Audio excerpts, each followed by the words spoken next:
Existen enfermedades que pocos conocen, condiciones tan raras que incluso los médicos más experimentados apenas las reconocen. Hoy hablaremos de niños que enfrentan estos desafíos cada día, luchando contra lo inesperado y desconocido. Cada historia que contaremos es real, delicada y única. Hola, yo soy Canela y con este iceberg no buscamos dañar, perjudicar ni burlarnos de estos niños. Nuestro propósito es únicamente informar y educar, mostrando la realidad de quienes viven con estas enfermedades poco comunes. Sin nada más que decir, empecemos. Comenzamos con el nivel 1. Progeria. La progeria, o síndrome de Hutchinson-Gilford, es una de las enfermedades más raras y crueles del mundo. Se presenta en apenas un niño por cada 20 millones de nacimientos. Lo aterrador es que quienes la padecen envejecen a un ritmo acelerado. Un niño de 5 años puede tener la piel arrugada, pérdida de cabello, huesos frágiles y problemas cardíacos como los de un anciano. Uno de los casos más conocidos fue el de Sam Burns, un adolescente estadounidense que se convirtió en símbolo de esta enfermedad. A pesar de sus limitaciones físicas, apareció en documentales, dio charlas TED y fue invitado a programas de televisión. Sam murió en 2014, a los 17 años, una edad sorprendentemente alta para alguien con progeria, ya que la esperanza de vida rara vez supera los 14 años. En la cultura popular, la idea de niños que envejecen inspiró películas como El curioso caso de Benjamin Button. Aunque en la ficción el proceso es inverso, la comparación con la progeria fue inevitable y contribuyó a que más personas conocieran la enfermedad. En 2020 se aprobó el primer medicamento que puede retrasar un poco la progresión, pero el diagnóstico sigue siendo devastador, un reloj biológico que corre demasiado rápido. Fibrodisplasia osificante progresiva. La fibrodisplasia osificante progresiva es una de las enfermedades más raras y devastadoras del mundo. Afecta aproximadamente 1 de cada 2 millones de personas. En quienes la padecen, los músculos, tendones y ligamentos se transforman lentamente en hueso, como si el cuerpo construyera su propia prisión de piedra. Lo más aterrador, cualquier traumatismo, incluso una caída leve o una inyección, puede acelerar este proceso. El primer caso que se documentó fue en 1908, por el médico Guy Patin y el Dr. Frederick Parks, quien describió cómo los niños presentaban malformaciones en los dedos de los pies al nacer, un indicio temprano de la enfermedad que luego se desarrollaba en calcificaciones progresivas imposibles de detener. Uno de los casos más famosos del siglo XX fue Harry Slack, un estadounidense cuyo esqueleto, tras su muerte en 1973, fue donado al Museo Mutter de Filadelfia, para ayudar a la investigación de esta enfermedad, donde aún se exhibe. Lastimosamente no existe cura. Los tratamientos actuales solo buscan reducir inflamación y dolor, mientras la investigación genética intenta entender cómo detener esta transformación imposible. Síndrome de Tourette infantil severo.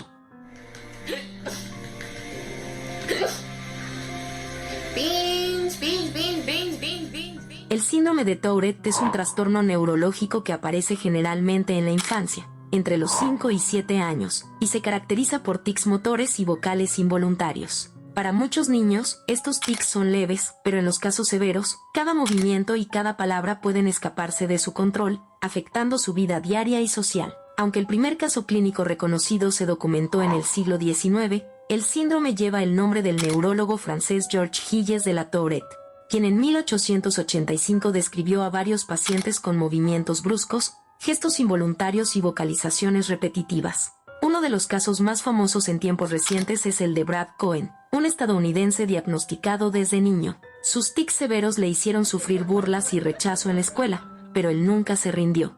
Brad logró convertirse en maestro, motivador y autor, apareciendo en entrevistas y la película Al frente de la clase.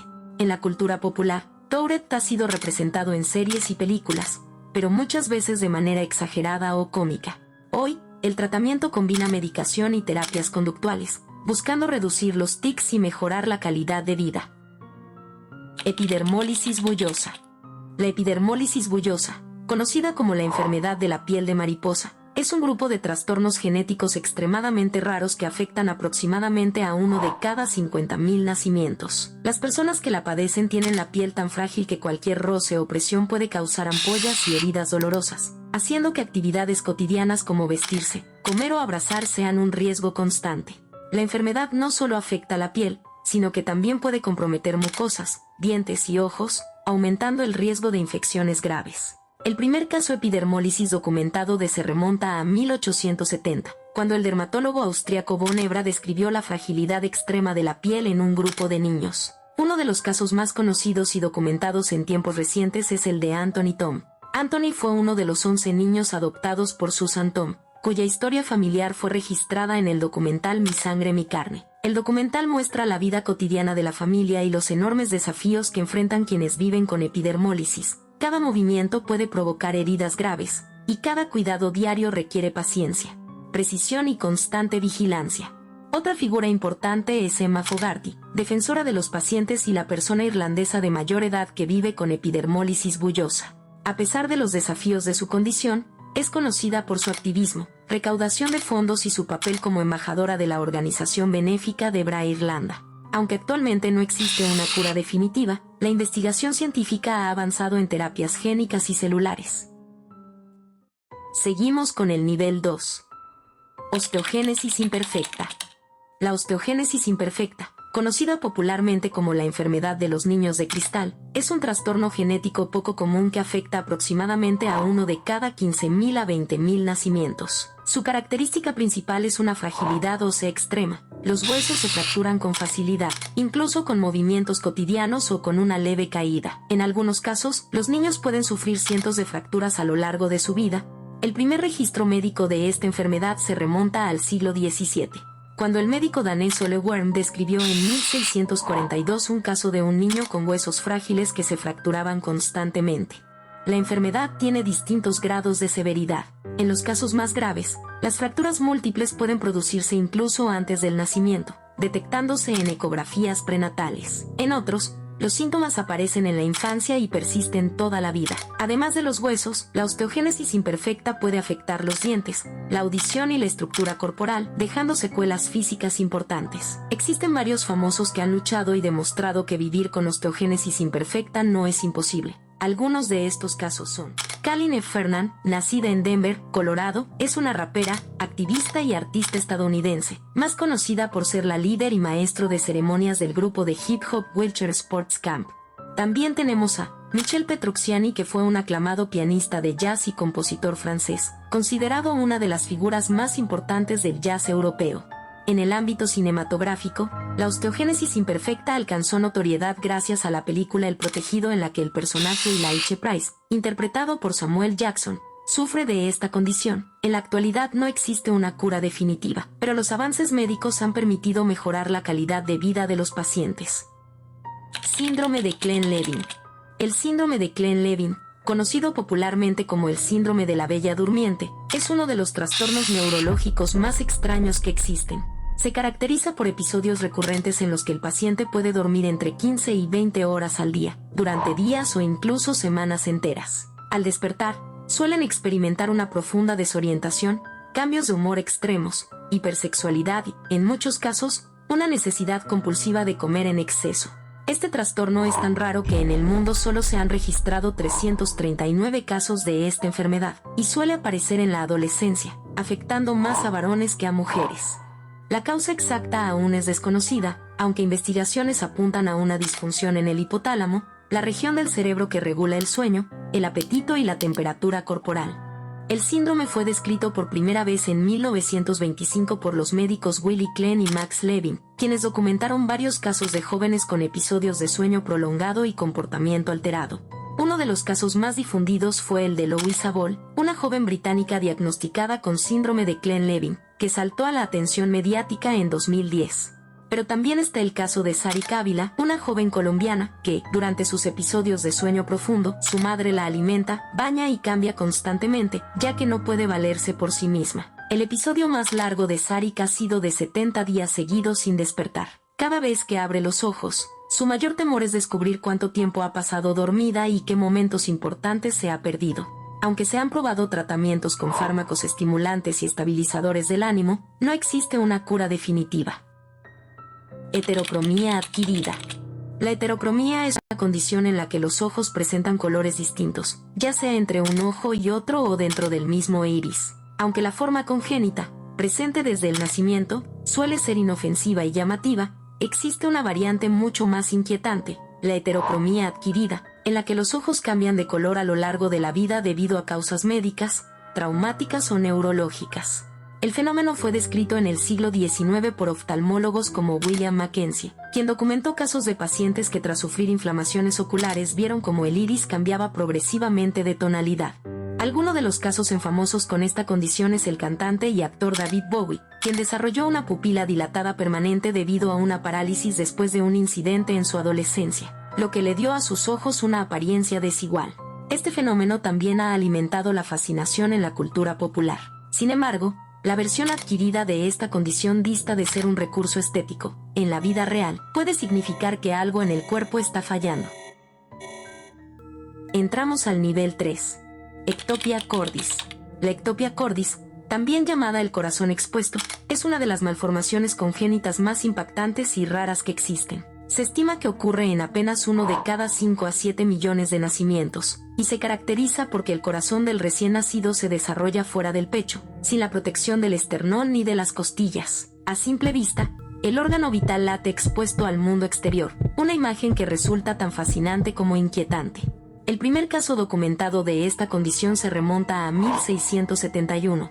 Cuando el médico inglés Nicolas de la Croix describió detalladamente un nacimiento en el que el corazón del infante estaba completamente fuera del tórax. La enfermedad puede manifestarse en diferentes formas, con el corazón sobresaliendo parcialmente o completamente, e incluso apareciendo en el abdomen o en el cuello, según el grado de falla en el cierre de la pared torácica durante la gestación. En la mayoría de los casos, los recién nacidos mueren pocas horas después del parto, ya que el corazón queda vulnerable a infecciones, traumatismos y complicaciones cardíacas graves. Sin embargo, existen casos modernos que han desafiado las estadísticas. En 2012, una niña llamada Audrina Cárdenas, nacida en Texas, Estados Unidos, sobrevivió tras una cirugía de más de 6 horas en la que médicos especialistas lograron colocar su corazón dentro de su cavidad torácica, reconstruyendo parte de su pecho con una malla protectora. Su caso se convirtió en un símbolo de esperanza y un ejemplo del avance quirúrgico en la medicina neonatal.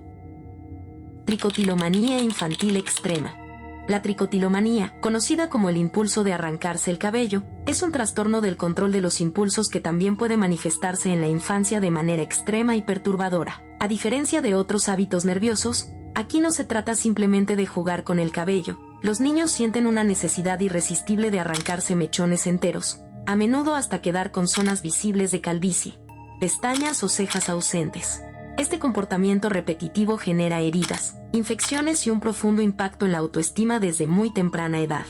El término fue descrito por primera vez en 1889 por el dermatólogo francés François Henry, quien identificó en pacientes un patrón compulsivo de arrancarse el pelo que iba más allá de un simple hábito. En su forma más extrema, los niños no solo arrancan su propio cabello, sino que también llegan a ingerirlo, desarrollando lo que se conoce como tricofagia.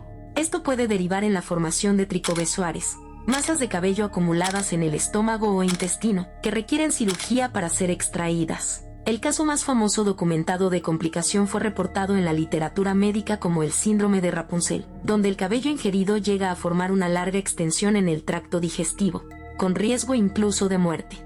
Hoy, la ciencia la clasifica dentro de los trastornos obsesivo-compulsivos relacionados, y aunque no existe una cura definitiva, los tratamientos combinan terapia cognitivo-conductual con apoyo médico.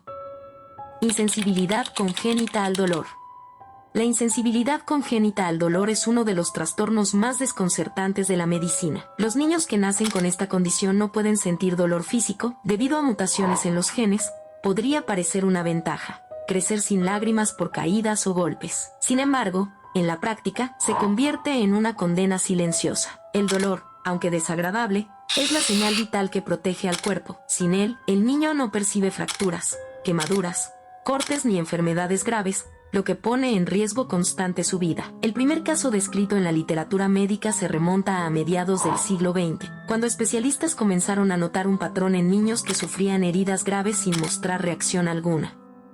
Uno de los casos más famosos es el de Aislinn Blocker, una niña de Georgia, diagnosticada en 2004. Su historia recorrió noticieros internacionales porque, desde bebé, no lloraba ni reaccionaba ante golpes o caídas. Sus padres descubrieron la condición cuando notaron que la niña se mordía la lengua hasta sangrar sin mostrar dolor alguno. Su caso se convirtió en un símbolo de lo paradójico que puede ser este trastorno. vivir sin dolor no significa vivir sin sufrimiento. Hoy en día, la investigación genética y neurológica continúa para comprender mejor este trastorno. Estupendo, llegaste al nivel 4. Hidranencefalia infantil. La hidranencefalia infantil es un trastorno neurológico extremadamente raro, en el que los hemisferios cerebrales de un bebé no se desarrollan adecuadamente y son reemplazados casi por completo por líquido cerebroespinal. Esta condición afecta aproximadamente a 1 de cada 10.000 nacimientos, y quienes la padecen presentan un cerebro devastadoramente incompleto, mientras que el tronco encefálico, responsable de las funciones básicas de la vida, permanece funcional. El primer caso documentado de hidranencefalia se remonta a mediados del siglo XX, cuando neurólogos comenzaron a observar recién nacidos con un cráneo aparentemente normal pero con un desarrollo cognitivo y motor extremadamente limitado. En los niños que sobreviven a la etapa neonatal, los síntomas son devastadores. Pueden presentar movimientos reflejos limitados, convulsiones frecuentes, retraso motor severo y ausencia de desarrollo cognitivo funcional. A pesar de esto, algunos bebés muestran sonrisas, reaccionan a estímulos y logran mantener funciones vitales gracias al tronco encefálico, lo que hace que la condición sea visualmente desconcertante. Históricamente, los casos de hidranencefalia han generado un intenso debate ético entre médicos y familias, debido a la gravedad de la enfermedad y la expectativa de vida limitada de los pacientes. Algunos niños sobreviven meses, mientras que otros pueden llegar a vivir años con cuidados intensivos y constantes intervenciones médicas, incluyendo drenajes quirúrgicos para aliviar la presión de líquido cerebroespinal acumulado. Síndrome de Cotard infantil. El síndrome de Cotard, también conocido como el síndrome del cadáver ambulante, es un trastorno psiquiátrico extremadamente raro en niños. Se caracteriza por la creencia delirante de que el propio cuerpo, o partes de él, no existen o están muertos, llegando incluso a pensar que han dejado de vivir o que sus órganos han desaparecido. Este trastorno provoca ansiedad extrema, aislamiento y conductas peligrosas, como negarse a comer o beber, creyendo que ya no necesitan mantener su cuerpo. Aunque el síndrome fue descrito originalmente en adultos por Jules Cotard en 1880, los casos infantiles son tan infrecuentes que solo se han documentado unas pocas decenas en la literatura médica. Aunque no hay una cura única, el tratamiento combina psiquiatría, psicoterapia y en algunos casos medicación neurológica. Síndrome de Treacher-Collins. El síndrome de Treacher-Collins, también conocido como disostosis mandíbulo-facial, es una enfermedad genética rara que afecta aproximadamente a 1 de cada 50.000 nacimientos. Se caracteriza por una alteración en el desarrollo de los huesos y tejidos faciales durante la gestación. Los niños que nacen con este síndrome presentan malformaciones craneofaciales, pómulos poco desarrollados, mandíbula retraída, fisuras en los párpados y anomalías en las orejas, lo que con frecuencia provoca problemas de audición, respiración y alimentación desde los primeros días de vida. El síndrome fue descrito por primera vez en 1900 por el cirujano británico Edward Treacher-Collins, quien observó un patrón distintivo en pacientes con deformidades faciales congénitas. Aunque no existe una cura, la medicina moderna ha logrado avances notables. Muchos niños con Treacher-Collins requieren cirugías reconstructivas múltiples, así como dispositivos de apoyo para mejorar la respiración y la audición. El caso más famoso en la cultura popular es el de Nathaniel Newman, un niño estadounidense que nació con Treacher-Collins y cuya historia inspiró la novela Wonder, La lección de Auguste, y más tarde la película homónima protagonizada por Jacob Tremblay y Julia Roberts. Hoy, gracias a la cirugía reconstructiva, terapias especializadas y la creciente visibilización de este síndrome, muchos niños con Treacher-Collins logran una vida plena. Llegamos al nivel 5. Síndrome de Hunter. El síndrome de Hunter, también llamado mucopolisacaridosis tipo 2, es una enfermedad genética rara y devastadora que afecta principalmente a niños varones. Se produce por una mutación en el gen responsable de producir la enzima hidronato idoso-sulfatasa. Sin esta enzima, esas moléculas se acumulan en las células y tejidos, provocando un daño progresivo en múltiples órganos y sistemas del cuerpo. La enfermedad fue descrita por primera vez en 1917 por el médico canadiense Charles Hunter, quien observó en 2 hermanos una serie de síntomas inusuales, facciones toscas, deformidades óseas y retraso en el desarrollo. Desde entonces, el síndrome lleva su nombre como homenaje a su hallazgo. Se estima que aparece en aproximadamente 1 de cada 170.000 nacimientos masculinos, lo que lo convierte en un trastorno extremadamente raro. Los niños con síndrome de Hunter desarrollan rasgos faciales característicos, crecimiento excesivo de ciertos órganos, rigidez articular, problemas respiratorios, sordera progresiva y, en muchos casos, deterioro neurológico severo. Uno de los casos más conocidos en la cultura popular es el de Ryan Dant, un niño estadounidense diagnosticado en la década de 1990. Su historia fue ampliamente difundida porque sus padres lucharon incansablemente para impulsar la investigación y acceso a terapias experimentales. Gracias a ello, Ryan fue uno de los primeros en recibir tratamiento con terapia de reemplazo enzimático, un avance que permitió prolongar su vida y mejorar su calidad de vida. Hoy en día, aunque no existe una cura definitiva, la terapia enzimática y los trasplantes de médula ósea han mejorado significativamente el pronóstico de muchos pacientes. Gemelo parásito infantil.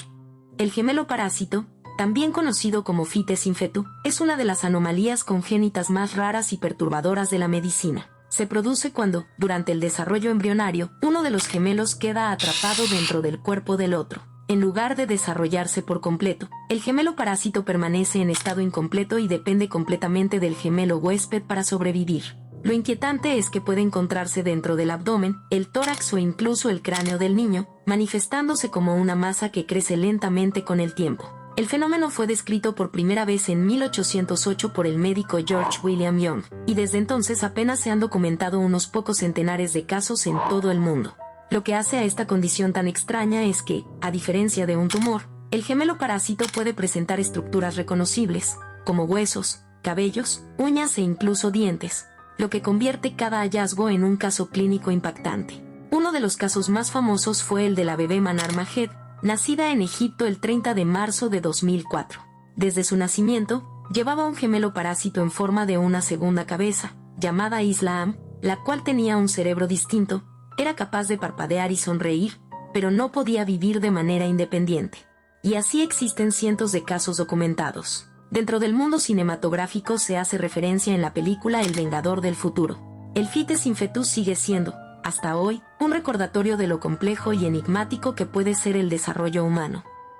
Ictiosis arlequín.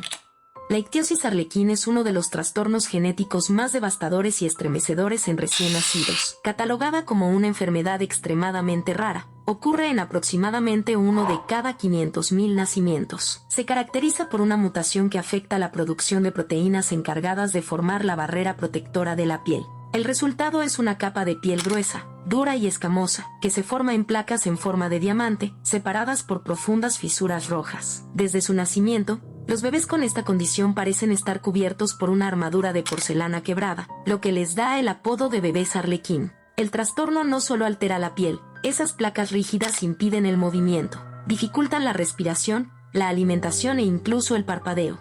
Antes de los avances médicos modernos, la esperanza de vida de estos niños era de apenas unas horas o días. De hecho, el primer caso documentado de ictiosis arlequín se remonta a 1750, cuando el médico Oliver Hart describió a un recién nacido con piel endurecida como escamas de pescado. Durante siglos, la enfermedad fue vista como incompatible con la vida. Sin embargo, a finales del siglo XX y gracias a los antibióticos, los cuidados intensivos neonatales y el uso de retinoides orales, algunos pacientes comenzaron a sobrevivir.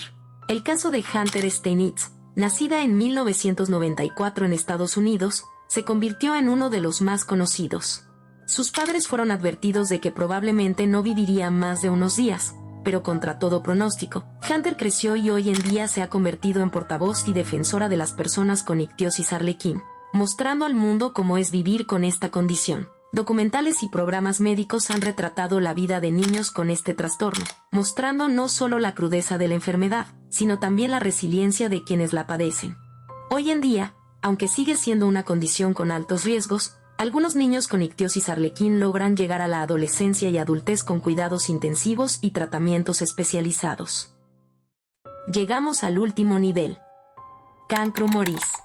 El cancro moris, también llamado noma, es una de las enfermedades más devastadoras y silenciosas que afectan a la infancia. Se trata de una infección gangrenosa fulminante que comienza en la boca, generalmente en niños desnutridos o con sistemas inmunológicos debilitados.